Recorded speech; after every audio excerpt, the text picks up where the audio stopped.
सीरियलों में देखकर उन नापाक अदाकाराओं को तुम भी ब्यूटी पार्लर तक पहुंच रही हो। और फिर कहां अगर किसी औरत से भी तुम मेकअप करवाओ तो वो भी तो जायज न था, इसलिए कि जो मेकअप के सामान है उसमें कितनी जायज चीजें मिली हुई है ये उलमा जानते हैं। वो अल्कोहल की आमेजिश, वो शराब की आमेजिश, हमारे उलमा के नजदीक तो अल्कोहल शराब की ही हुक्म में है। तुम अपने चेहरों पे लगाती हो, अपने चेहरों की अहमियत को समझो। अगर कोई औरत भी तुम्हारा इन नाजायज हराम चीजों से मेकअप कराए तो भी तुम जहन्नमी बन रही हो। चे जाए के मर्द, और हिंदुस्तान में तो उन मर्दों के हाथ से करा रही हो जिनका इस्लाम से भी ताल्लुक नहीं। क्या सूरत हाल है। अरे जवान होने के बाद जब तेरा बाप तेरे गाल नहीं छू सकता, इस्लाम की एहतियात ये है, मैं उस पे नाजायज और हराम नहीं कह रहा हूं। इस्लाम कहता है कि बेटी जवान हो जाए तो बाप के लिए एहतियात ये है कि बाप अपनी बेटी के बदन को छूने से एहतियात किया करे, इसलिए कि इंसान पर हर वक्त एक कैफियत नहीं होती। कहीं ऐसा ना हो कि बेटी के बदन को कोई बाप छू दे और शैतान उस पर गालिब आ जाए। ये एहतियात है। इस्लाम दूर जाकर के जो नुकसान होने वाला होता है पहले ही कई किलोमीटर दूर इंसान को उस नुकसान से रोक देता है। हमारे मजहब की ये एहतियात है। बीमार पड़ के इलाज कराने की बजाय हमारा मजहब कहता है गिज़ाओं ही से एहतियात कर लो ताकि तुम बीमारी ही से बच जाओ। ऐ खातूने जन्नत की कनीजों, जो मजहब तुम्हारे भाइयों को इजाजत न दे कि वो तुम्हारे होठों को और तुम्हारे गालों को छुए जवान होकर के, एक ऐसा इंसान जिसका कलमे से भी ताल्लुक नहीं, जिसका मजहब से भी ताल्लुक नहीं, मुंह खोलकर, सर खोलकर, हाथ खोल करके मेहंदी लगाने के लिए शादियों के नाम पे उसके सामने बैठ गई। सुन लो, अपने चेहरों को जहन्नम का ईंधन बनाने वाली ऐ खातूने जन्नत की कनीजों, ऐ मेरी बहनों सुन लो, इस्लाम में चेहरे की इतनी अजमत है कि मेरा मजहब इस्लाम कहता है कि अपने बच्चों को भी उनके चेहरों पे ना मारा करो, अपनी बीवियों को भी उनके चेहरे पे ना मारा करो। सोचो तो सही, मजहब इस्लाम चेहरों पे मारने के लिए मना करता है, लेकिन तुम चेहरे बनाने के लिए ब्यूटी पार्लर का रुख कर रही हो, ना महरमों के पास जा रही हो, मेहंदियां लगवाने के लिए ना महरमों के पास जा रही हो।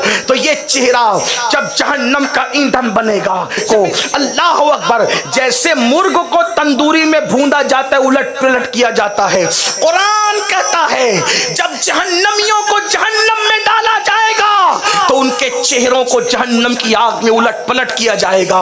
और ऐ खातूने जन्नत की कनीजों, सिर्फ दो जुमले सुनने के लिए अपनी किसी सहेली से, दो जुमले सुनने के लिए अपने किसी खानदान के फर्द से तुम क्या खूबसूरत लग रही हो, बिल्कुल हूबहू होना हीरोइन की तरह लग रही हो, इतना सुनने के लिए तुम अपने आप को जहन्नम में डलवा रही हो। मैं तो कहता हूं अगर कोई किसी औरत को हीरोइन कहे और किसी मर्द को हीरो कहे तो आज की तारीख में ये हमारे लिए गाली से कम नहीं है। हाँ, हमारे लिए सीना फुलाने का वक्त तो उस वक्त है जब कोई हमें कहे कि तुझे देख के लग रहा है कि अब्दुल कादिर जिलानी कैसे होंगे, तब हमारा सीना चौड़ा होना चाहिए। और किसी बेटी को देख करके कोई कहे कि तुझे देखकर तो राबिया बसरी याद आ रही है, तब वो दिन उस बेटी के लिए खुशी का दिन है। ये तो गाली है। हीरोइन किसे कहते हैं, हीरो किसे कहते हैं? नाचने वालों को, स्क्रीन पर आकर जिना करने वालों को, पाप करने वालों को, जहन्नम के रास्ते पे लोगों को ले जाने वालों को, शराबियों को, सानियों को, पैसों की खातिर स्क्रीन पर आकर के नापाक काम करने वालों को आज हीरो हीरोइन कहते हैं। और तुम वो जुमलों की सुनने के लिए ब्यूटी पार्लर तक जा रही हो। ऐ मेरी बहनों, आइए जरा तसव्वुर करो, किसी की शादी में या खुद की शादी में ब्यूटी पार्लर जाने से पहले थोड़ा तसव्वुर करना। एक तो ये कि जब जहन्नम में डाली जाओगी तो चेहरा जहन्नम के अंदर उलट पलट ऐसे किया जाएगा जैसे तंदूरी उल्टी पलटी जाती है, जैसे गोश्त भूनते वक्त उलट पलट किया जाता है। और तुम जानती हो ये जहन्नम क्या है? जहन्नम वो है कि दुनिया की आग से 70 या 69 दर्जा ज्यादा जहन्नम की आग में हरारत है। हिम्मत अपने चेहरे पर खूबसूरती का लेबल लगाने वाली मेरी बहन, अपने बालों की नुमाइश करने वाली मेरी बहन, बेपर्दा घूम करके अपने बड़े बालों के लिए खराज वसूल करने वाली मेरी बहन, ये दुनिया 2 दिन की है। जब तेरे वजूद को जहन्नम में डाला जाएगा तो जिस जहन्नम में पहाड़ पिघल जाएंगे, उस जहन्नम में तेरे जिस्म का क्या होगा? जिस जहन्नम से नबियों ने पनाह मांगी, उस जहन्नम में तेरे जिस्म का क्या होगा? जिस जहन्नम की हरारत को आसमान और जमीन बर्दाश्त नहीं कर सकते, उस वक्त तेरे इस जिस्म का क्या होगा? याद रखना, दौलत के नशे में, जवानी के गुरूर में तू अल्लाह को कितना ही चैलेंज कर ले, अल्लाह तुझे मोहलत दे रहा है, अल्लाह तुझे वक्त दे रहा है। ऐ मेरी बहन तौबा कर ले, वरना याद रख, जरा सोच तो सही, तूने बहुतों को मरते देखा होगा, कभी अपनी माँ को मरते देखा, कभी अपनी सास को मरते देखा, कभी बहनों को मरते देखा, कभी पड़ोसियों को मरते देखा। ऐ मेरे आका अलैहिस्सलाम की कनीजों, एक दिन तुम भी मरोगी।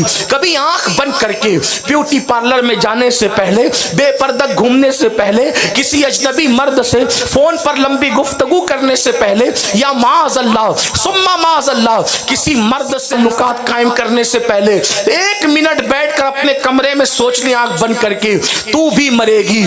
तेरी रूह का रिश्ता तेरे जिस्म से टूट जाएगा जैसे औरों का टूटा है मेरी बहन, तेरा भी रूह का रिश्ता तेरे जिस्म से टूट जाएगा। फिर याद कर वो ज़ेवरात जिस पे तू घमंड करती थी, एक एक तार उतार लिया जाएगा। वो कपड़े जिसके मुतालबे के लिए तू शौहर से लड़ती थी, तू माँ बाप से बगावत करती थी, तू अपनी आबरू का सौदा भी जिसके लिए कर लेती थी, वो तेरे कपड़े भी उतार लिए जाएंगे। है कोई ऐसी औरत जो कीमती कपड़ों के साथ दुनिया से गई है कोई ऐसी औरत जो ज़ेवरात के साथ दुनिया से गई है?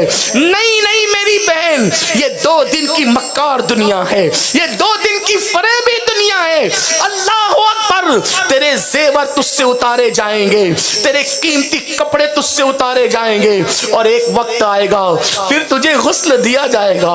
वो गुस्ल का मंजर याद कर ले, ब्यूटी पार्लर की कुर्सी पे बैठने से पहले वो वक्त याद कर जब इसी चेहरे को कोई गस्साला, कोई गुस्ल देने वाली औरत तेरे जिस्म को नहलाएगी, तेरे जिस्म को धुलाएगी, और उसके बाद एक ऐसा सफेद और मगमूम कपड़ा जिसे कफन कहते हैं, जिसका नाम सुनकर बड़े बड़े तुर्रम लर्जा बरंदाम होते हैं, अल्लाह अकबर, उसमें तुझे लपेट दिया जाएगा। और लपेटने के बाद फिर तुझे चंद के कांधों पे सवार करके शहरे खामोशा में लिटा दिया जाएगा। कीमती मोहल्लों का एड्रेस देते वक्त गुरूर करने वाली मेरी बहन, तेरे असल घर का पता कब्रिस्तान है, तेरे असल घर का पता शहरे खामोशा है, तेरे असल घर का पता कब्र है। कब्र, इतनी छोटी सी कब्र जिसे 2 गज जमीन कहते हैं, जहां नीचे भी मिट्टी है, ऊपर भी मिट्टी है, दाएं भी मिट्टी है, बाएं भी मिट्टी है, आगे भी मिट्टी और पीछे भी मिट्टी। यहाँ बाप और माँ की आगोश में सोने वालियों, यहाँ शौहर की आगोश में अल्लाह अकबर मोहब्बत का लुत्फ लेकर खुदा को भूलने वालियों, और बढ़ करके बड़ी माजरत के साथ कह दूं, बल्कि अब तो नाजायज गोद के अंदर गुनाह की लज्जतों की खातिर खुदा को जंग का चैलेंज करने वाली खवातीन, उस कब्र की तारीख रात को याद कर, जिसको याद करके जन्नती लोग रोते रहे, जिसको याद करके मौला अली जैसे लोग रोते रहे, जिसको याद करके उस्मान गनी जैसे लोग रोते रहे, जिसको याद करके सिद्दीक और फारूक जैसे लोग रोते रहे, उस कब्र को याद करके जन्नती जवानों के सरदार हसन और हुसैन रोते रहे, जिसको याद करके रसूलुल्लाह की चहीती शहजादी बल्कि फिरदौस से बरी सैयदा फातिमा रोती रही। जब वहां इतने नेक नेक लोग रोते हैं और नेक लोगों के पित्ते पानी होते देखते हैं तो जानिया औरतों का क्या होगा, पापिया औरतों का क्या होगा। अल्लाह अकबर। वो खवातीन जो शादियों के मौके पर आप मेहंदी के नाम पर अपना हाथ किसी नामहरम के हाथ में दे दे, तुम्हें शर्म न आई? अल्लाह के नबी का ये फरमान तुम्हारे कानों तक न पहुंचा? मेरे आका फरमाते हैं जिस औरत का हाथ किसी मर्द के हाथ से टच हो जाए उस पे सबसे ज्यादा अगर किसी का हक है तो जहन्नम के दहकते हुए शोलों का हक है। अगर खुद के चूल्हे से चटका लग जाए तो दिन दिन भर बेचैनी में गुजरता है। जब किसी के हाथ में मेहंदी की शक्ल में तुमने अपना हाथ दिया, और मैं तो अगर वो मर्द मौजूद होते बेगैरत बेशर्म मर्द, तो उनको पुकार कहता तुम्हारी गैरत कहां गई? मोहल्ले में कोई तिरछी नजर से देखे तो उसका मर्डर करने भागते हो, और मेहंदी के नाम पर गैर महरमों के मांडियों पे अपनी बेटी और बीवी और अपनी बहन का हाथ रखते हुए उनकी गैरत कहां चली जाती है? ऐ खातूने जन्नत की कनीजों, अल्लाह के रसूल फरमाते हैं हया के जरिए से ईमान नापा जाएगा। जिसमें जितनी हया होगी उसका ईमान उतना मजबूत होगा, और जो जितना बेहया होगा वो इतना ही बेईमान होगा। कहां गया ईमान? आओ रात की तारीकी कब्र की याद करो, गुस्ल देने का वक्त याद करो, और कब्र को फिर तुम्हें दबाना याद करो। वो कब्र की तारीक रात और वो कब्र का चारों तरफ से दबाना, और अल्लाह के गैब दा नबी सल्लल्लाहु अलैहि वसल्लम का फरमाना कि जब कब्र दबाएगी तो इस तरह दबाएगी कि दोनों तरफ की पिसलियां आपस में मिल जाएगी। ऐ खातूने जन्नत की कनीजों, जवानी ही सब कुछ नहीं है, दौलत ही सब कुछ नहीं है, कीमती मकान ही सब कुछ नहीं है, ये जिंदगी सब कुछ नहीं है। अल्लाह ने बहुत मोहलत दे दी, और याद रखना मौत की तलवार सबके सरों पे लटक रही है। जब मौत की तलवार जिस्म का रिश्ता रूह से तोड़ देगी, ना भाई होगा, ना भाइयों का प्यार होगा, ना बेटा होगा, ना बेटों का प्यार होगा, ना बाप होगा, ना बाप का प्यार होगा, कुछ नहीं होगा। मैं तुम्हें वरगलाने नहीं आया, बाप भी तुम्हारे मरने के बाद आंसू पोंछ कर कब्रिस्तान डाल आएगा, माँ भी रोते रोते दुपट्टे से आंसू पोंछते रह जाएगी, शौहर भी रोता रहेगा, चंद दिनों के बाद वो भी भूल जाएगा। मेरी बहन अपनी कब्र में अपने अकेले उन मामलात को झेलना है। याद रखो इस फानी दुनिया में जिनको हल्दी और चंदन से नहलाया गया उन औरतों की कब्रों का निशान आज मौजूद नहीं है। मेरी बहनों जिनकी हजार कनीजें थी आज उनको कोई नाम लेने वाला नहीं है। ऐ खातूने जन्नत की कनीजों, कुछ नहीं है दौलत, और हमें हदीस पाक में बताया गया मौला मुश्किल कुशा सैयदना अली ये मुर्तजा का कौल है जिसको गौसे पाक ने भी बयान फरमाया ऐ इंसान दुनिया में तेरा कुछ नहीं है, अपना कुछ नहीं है। अपना क्या है? तीन चीजें दुनिया की अपनी है बस, उसके सिवा चौथी कोई चीज अपनी नहीं है। जो खा के हजम कर लिया वो अपना है, जो पहन कर फाड़ दिया वो अपना है, और जो आखिरत के लिए अमाल कर लिया वो अपना है, उसके सिवा अपना कुछ नहीं है। बिल्डिंगें छोड़ जाओगे, माल छोड़ जाओगे, अयाल छोड़ जाओगे, जेवरात छोड़ जाओगे। अब मेरी बहनों करना क्या है? उन्वान तो बड़ा तवील है लेकिन करना क्या है? आओ बहुत दूर हो गए अल्लाह से, बहुत दूर हो गए अल्लाह के रसूल से, बहुत दूर हो गए दीन से, बहुत दूर हो गए कुरान से। याद रखना जिनकी जवानी गुनाहों में गुजरती है, जिनकी जवानी गुनाहों में गुजरती है उनका बुढ़ापा बड़ा इबरतनाक होता है।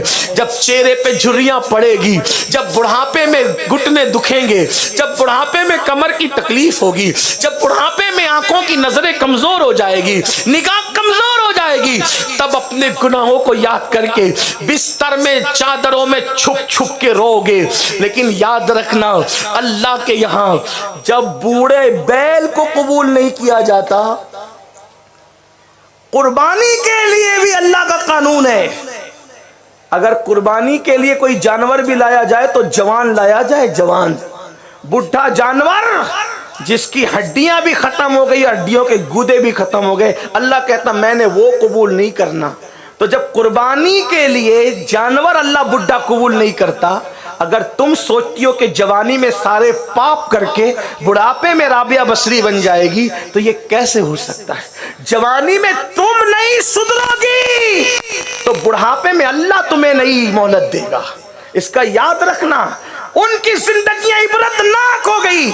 इसलिए सुधरना हो तो आज, पलटना हो तो आज, तौबा करना हो तो आज, अल्लाह की बारगाह में रुजू करना हो तो आज। और सुन लो, कितना ही पापी हो, अगर वो सिद्क दिल से अल्लाह की बारगाह में रुजू करे, मैं तो कहता हूं करोड़ों बरस किसी की उम्र नहीं हुई, लेकिन मेरे अल्लाह की रहमत बताना चाहता हूं, अगर कोई करोड़ों बरस का भी पापी मेरे अल्लाह के यहां एक बार तौबा करे, अल्लाह उसको ही माफ करे।